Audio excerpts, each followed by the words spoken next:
नमस्ते बच्चों, अपन chapter number first पढ़ रहे थे वंदन। ठीक है, किसकी वंदन? अभिनंदन। किसका अभिनंदन कर रहा है? कवि अपनी मातृभूमि का अभिनंदन कर रहा है। कैसे कर रहा है? एक छोटे बच्चे के रूप में। ठीक है, कवि क्या मानता है कि वो खुद क्या है? एक छोटा सा बच्चा है और क्या कर रहा है? प्रार्थना कर रहा है। किससे अभिनंदन कर रहा है?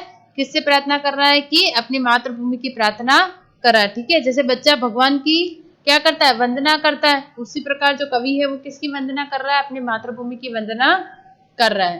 फर्स्ट पैराग्राफ अपन पढ़ चुके थे, फिर से एक बार रिवाइंड कर लेते। ठीक है, अगर आपको नहीं समझ में आ रहा है, क्योंकि पोएम है तो उसको समझने में थोड़ा सा टाइम लगता है। ठीक है, तो फर्स्ट है आपका पोएम का फर्स्ट जो लाइन है वो एक बार फिर से अपन रिविजन कर रहे हैं। मेरी मातृभूमि को मेरा वंदन है। ठीक है, कवि क्या कहता है कि मेरी मातृभूमि का क्या है?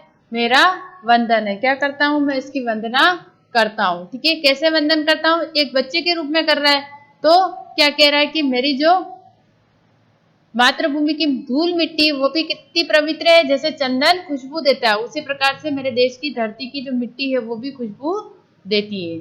खेल खेल की जिसकी गोदी की पन्ना में रहा झूलता पला पैर पर खड़ा हुआ। मतलब मैंने जिस प्रकार एक छोटा बच्चा अपनी माँ की गोद में खड़ा होता है, गिरता है और झूलता है और परवरिश पाता है, उसी प्रकार मैं कहाँ बड़ा हुआ? अपनी मातृभूमि अपनी धरती पर क्या हुआ? खेला, झूला और पला और बड़ा हुआ। बड़ा हुआ पैर पर खड़ा होना मतलब अपना पैरों पर खड़ा होना, मतलब अपना विकास करना। जिसके आसमान के नीचे आंचल में मैं नटकर चंचल शिशु इतना बड़ा हो। आसमान रूपी आंचल में मतलब मेरी जो धरती माता है उसका जो आंचल है, उसके आसमान के तले में क्या कितनी शरारतें की और कितना नटखट होते हुए भी, मतलब इतनी चंचलता, एक छोटा शिशु जितनी शैतानी करता है और जितनी बदमाशी करता है उतनी नटखट और चंचल से हरकतें करते हुए कवि क्या कहता है? मैं भी बड़ा हुआ, जिसने मेरे लिए सब कुछ था। जिस प्रकार क्या होता है, बच्चा कितनी भी शरारत करता है तो माता उसको कभी नहीं डांटती, छोटा बच्चा होता है तो। उसी प्रकार जो कवि होता है वो कहता है कि मैंने भी क्या किया? बहुत सारी शरारतें की, बहुत सारा परेशान किया, फिर भी जो मेरी भारत माता है उसने मेरे लिए कुछ ना कहा, उसने मुझसे कुछ भी नहीं कहा। सौ सौ बार मेरा अभिनंदन। ऐसी भारत माता को, ऐसी मातृभूमि का क्या करता हूँ मैं? अभिनंदन करता हूँ। कि दुनिया में देश बहुत सुंदर लेकिन मेरी मातृभूमि शोभा सबसे न्यारी। मतलब दुनिया में बहुत से देश सुंदर है, लेकिन कवि के लिए कौन सा देश सबसे सुंदर है? भारत माता ही सबसे सुंदर है। क्या है कवि का मानना है? कि मेरे लिए तो भले ही दुनिया के सब देश बहुत सुंदर हो, बहुत अमीर हो, बहुत उसमें सुख सुविधा हो, पर मेरे लिए क्या है? मेरा जो देश है वही सबसे सुंदर है। ठीक है, शोभा न्यारी, मेरी मातृभूमि की शोभा न्यारी, मतलब मेरे जो मातृभूमि है उसका क्या है? सुंदरता सबसे न्यारी, उसकी जो शोभा है वो सबसे अलग है। ठीक है, स्वर्ग लोक की सुषमा सुंदरता गरिमा, मतलब जो भारत माता है उसकी शोभा है, सुंदरता है, किसके समान है? स्वर्ग लोक के समान। जैसे स्वर्ग लोक में क्या होता है? अलग अलग प्रकार की जो सुख सुविधाएं होती है, जैसे महसूस होता है ना कि स्वर्ग में कहते हैं कोई दुख नहीं होता है, वैसे ही सुंदरता और गरिमा किसकी है? अपनी मातृभूमि की है। एक एक कर इसके सम्मुख हारी है, मतलब स्वर्ग लोक की सुषमा और सुंदरता और गरिमा, मतलब कैसा कहते हैं ना कि स्वर्ग में कोई दुख नहीं होता है, स्वर्ग बहुत सुंदर है। स्वर्ग की जो महिमा और गरिमा है वो किसके आगे हार गई है? भारत देश के आगे हार गई है। मतलब कवि ये कहता है कि मेरे देश की सुंदरता, भले दुनिया के बहुत से देश सुंदर होंगे, लेकिन मेरी जो मातृभूमि है उसकी शोभा देख के जो स्वर्ग लोक की सुंदरता है, मतलब जो स्वर्ग लोक की सुख सुविधा है उसकी जो सुंदरता है वो भी किसके आगे नतमस्तक हो गई है? मेरे भारत देश के आगे नतमस्तक हो गई है, उसके सामने हार गई है। हम सबकी आशा अभिलाषाओं का कल्प वृक्ष है, यह नंदन कानन है। मतलब कवि कहता है कि हम सबकी आशाओं अभिलाषाओं, मतलब हमारी जितनी भी आशाएं हैं, अभिलाषाएं, इच्छाएं हैं, उनको पूरा करने वाला क्या है? भारत देश कल्प वृक्ष है। कल्प वृक्ष ऐसे वृक्ष को कहते हैं जो कल्पना करने पर भी क्या करता है? मात्र आप कल्पना करने से ही आपकी इच्छा को क्या कर लेता है? पूरा कर देता है। तो कवि क्या मानता है कि भारत देश है कैसा है? कि कल्प वृक्ष से समान है। कैसा? कि आप कल्पना करते ही आपकी इच्छाओं को क्या कर देगा? पूरा कर देगा। ठीक है, तो कवि क्या मानता है कि मेरा देश तो इतना सुंदर है कि इसके आगे स्वर्ग की सुंदरता और गरिमा जो है वो भी क्या है? इसके सम्मुख कुछ भी नहीं है, उसके आगे क्या है? वो भी हार चुकी है। हम सबकी आशा अभिलाषाओं का कल्प वृक्ष है, मतलब जो भारत देश है उसको कल्प वृक्ष के समान माना है। कल्पवृक्ष जिस प्रकार मनुष्य की जो इच्छाएं होती है उसको कहते ही पूरा करते थे, कल्पना करते ही जिनको पूरा कर देता है, उसी प्रकार भारत भूमि क्या है, मातृभूमि हमारी आशा और अभिलाषाओं को कैसे पूरा करती है, हमारे कहते ही पूरा करती, कल्पना करते ही हमारी क्या आशा और अभिलाषाएं पूरी हो जाती। यह नंदन कानन, नंदन कानन मतलब ऐसा कहते हैं स्वर्ग का जो उपवन है उसको नंदन कानन कहते हैं, ठीक है। तो नंदन कानन के समान है, मतलब जो उपवन कैसा है, स्वर्ग में सुंदर है, वैसा ही क्या है, हमारी भारत भूमि भी सुंदर है।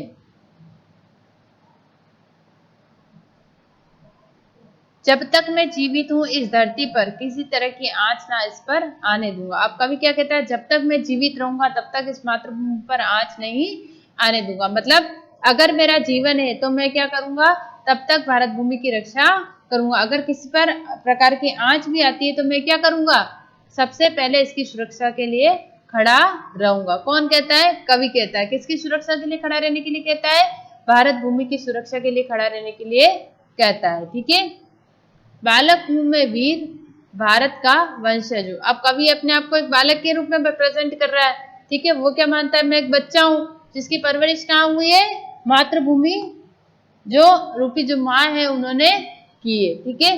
तो मैं अगर भारत भूमि का वंशज हूँ, मतलब मेरे जो पूरी पीढ़ियां हैं वो भारत पर निवास कर चुकी है, तो मैं कैसा हूँ, वीर वंशज हूँ, ठीक है। वीर भारत का वंशज हूँ, ऐसा भारत जिससे वीर भरत का वंशज हूँ। वीर भरत, भरत कौन था, जिसने क्या किया था, सिंह के मुंह से दांत गिन दिए थे, ठीक है। दांत दिखा के बताए थे कि शेर के मुंह में कितने दांत होते हैं, ठीक है। तो कवि क्या मानता है कि मैं उस भरत का वंशज हूँ, मतलब उसका क्या हूँ, उसका अंश हूँ। सिंहों का मुंह फाड़ देता दिखला दूंगा, दांत दिखला दूंगा, ठीक है। सिंहों का मुंह फाड़ दांत दिखला दूंगा, मतलब कवि ये मानता है कि मैं किसका वंशज हूँ, उस भरत का वंशज जो क्या करता है, जो वीर भरत था, जिसके नाम से भारत देश का क्या पड़ा, नाम भारत पड़ा। जिसने क्या किया था, सिंहों का मुंह चीर के बता दिया था कि भाई शेर के देख लो मुंह में कितने दांत होते हैं। इतने वीर बालक जो था भरत, उसका मैं क्या हूँ, वंशज हूँ। मेरे हाथ सुरक्षित भव्य मुकुट हिमगिरी का। अब कवि ये कहता है कि मेरे हाथ में किसका मुकुट जो है, भारत माता का जो मुकुट है, किसको माना गया भारत माता का मुकुट, हिमगिरी। हिमगिरी मतलब हिमालय का जो पर्वत है उसको किसका मुकुट माना गया है, भारत माता का मुकुट माना गया है। वो किसके हाथ में सुरक्षित है, जो भरत के वंशज रूपी जो वीर बालक है उसके हाथों में सुरक्षित है। और सुरक्षित अडिग सिंधु सिंहासन है, और जो सिंधु रूपी जो सिंहासन है, सिंधु मतलब सिंधु के जो अपना पर्वत है, सिंधु जो नदियां वगैरह है, उनको क्या माना गया है, उनका भारत भूमि का सिंहासन माना गया है, ठीक है। अब कवि किस रूप में उपासना कर रहा है कि भारत भूमि को कैसा माना है, माँ के रूप में माना है। और वो अपने आप को कैसा मानता है कि वीर भरत का वंशज मानता है, ठीक है। और कवि ये मानता है कि मैं अपनी भारत भूमि पर जब तक जीवित रहूंगा तब तक कोई आंच नहीं आने दूंगा। कोई आंच ना आना मतलब मैं इसके ऊपर कोई हानि नहीं आने दूंगा। बालक हूं मैं वीर, मतलब कैसा बालक है, वीर बालक है, जैसे भरत के वंशज है। भरत क्या कौन थे, एक प्रसिद्ध राजा थे भारत के, जिसके नाम से क्या हुआ, भारत का नाम भारत पड़ा। जिन्होंने क्या किया था, सिंहों का मुंह, सिंह जो होते हैं उनका मुंह चीरकर दिखा दिया था कि भाई आप देख लीजिए सिंह के मुंह में कितने दांत है, ठीक है। मेरे हाथ सुरक्षित भव्य मुकुट हिमगिरी का, ठीक है। हिमालय रूपी जो भारत माता का मुकुट है, मतलब जो सुरक्षा है वो किसके हाथ में सुरक्षित है, मेरे हाथ में सुरक्षित है। और सुरक्षित अडिग सिंहासन सिंधु का, जो सिंधु रूपी जो नदी रूपी सिंहासन है वो भी किसके हाथ में सुरक्षित है, मेरे हाथ में सुरक्षित है।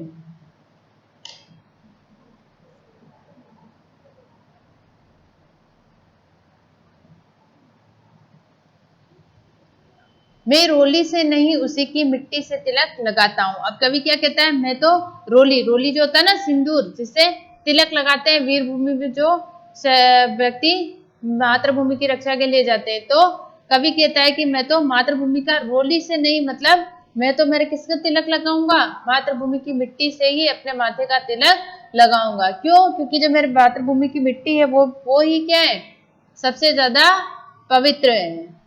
यूं तो मेरा नाता सब दुनिया से, मतलब कवि कहता है कि मेरा जो नाता है, मेरा जो रिश्ता है पूरी दुनिया से, गर्व मुझे से है केवल इसके नाते से। वैसे तो मेरे पूरी दुनिया में मेरे रिश्तेदार वगैरह सब रिश्तेदार है, लेकिन मेरा जो सबसे पहला नाता है किस पे मैं गर्व करता हूँ, मैं इस चीज पे गर्व करता हूँ कि मेरा नाता या मेरा रिश्ता किससे, भारत भूमि से है। मैंने इस पे जन्म लिया है, मैं जो कुछ हूँ सब इसका ही है। ठीक है, अब कवि क्या कहता है कि मैं जो कुछ भी हूँ, ठीक है, मैं जितना भी महान हूँ, मेरे जितनी भी मेरी परवरिश हुई है, मैं जितना भी बड़ा हूँ वो किससे हुआ हूँ, मेरी जो परवरिश है वो मेरी मातृभूमि के अन्न और जल से ही हुई है।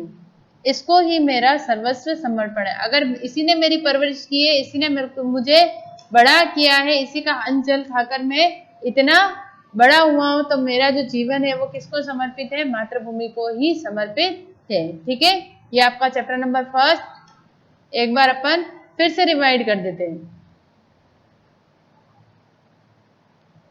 बच्चों ये पोयम है, तो पोयम समझने में क्या लगता है, थोड़ा टाइम लगता है। क्या लगता है, थोड़ा टाइम लगता है। ठीक है, इसको एक बार और रिवाइंड कर लेते हैं, समझ लेते हैं एक एक पैराग्राफ को वापस। फर्स्ट पैराग्राफ से अपन फर्स्ट क्लास में समझ चुके थे। ठीक है, अब वापस सेकंड पैराग्राफ से इसको वापस देख लेते हैं। खेल खेल जिसकी खोदी की पलने में प्राज झूलता पला पैर पर खड़ा हुआ जिसके आसमान के नीचे आंचल में, मैं नटखट चंचल शिशु इतना बड़ा हुआ जिसने मेरे लिए सहा सब कुछ ना कुछ 100 बार उसे मेरा अभिनंदन। ठीक है, कवि क्या कहता है कि जिसकी खेल खेल में जिसकी गोद रूपी पालने में झूलता और मैं पला बड़ा हुआ, इतना बड़ा हुआ कि अपने पैरों पर आज खड़ा हूँ। ठीक है, आज मैं जो कुछ हूँ किसकी बदौलत हूँ, अपनी मातृभूमि की परवरिश की बदौलत हूँ। जिसके आसमान रूपी आंचल के नीचे मैं नटखट चंचल शिशु इतना बड़ा हुआ, मतलब जिस प्रकार शरारतें करते हुए बच्चे बड़े होते हैं, उस प्रकार मैं मातृभूमि के आसमान रूपी जो आंचल है उसके नीचे खेलता हुआ शरारतें करते हुए बड़ा हुआ हूँ। जिसने मेरे लिए सब सहा कहा न कुछ 100 बार उसे मेरा अभिनंदन। जिसने क्या किया, मेरी सब शरारतों को सहा, उस मातृभूमि का क्या करता हूँ, मैं अभिनंदन करता हूँ, मैं उसकी 100 बार वंदना करता हूँ। ठीक है, नेक्स्ट अपन सेकंड क्लास जो लेंगे इसके बाद की, उसके बाद वापस अपन जो लास्ट के 3 पैराग्राफ बच गए उनको फिर से अपन रिवाइंड करेंगे। ठीक है, जिन बच्चों ने शब्दार्थ होमवर्क में नहीं किए वो एक बार फिर से सुन लेना और कर लेना कि आपको जो शब्दार्थ है इनके वो किस में करने हैं, नोटबुक के अंदर करने। ठीक है, क्योंकि बच्चों ये पोएम है तो इसको आप 1-2 बार पढ़ोगे, रिवाइंड करोगे, तब आपको समझ में आएगी। डायरेक्टली अगर आप इसको समझने जाओगे तो आपको समझ में नहीं आएगी। ठीक है, स्टोरी अपन इजीली समझ जाते हैं, लेकिन जो पोएम होता है उसका जो भाव होता है उसको समझने में थोड़ा टाइम लगता है। ठीक है बच्चों, नेक्स्ट क्लास में अपन पढ़ेंगे।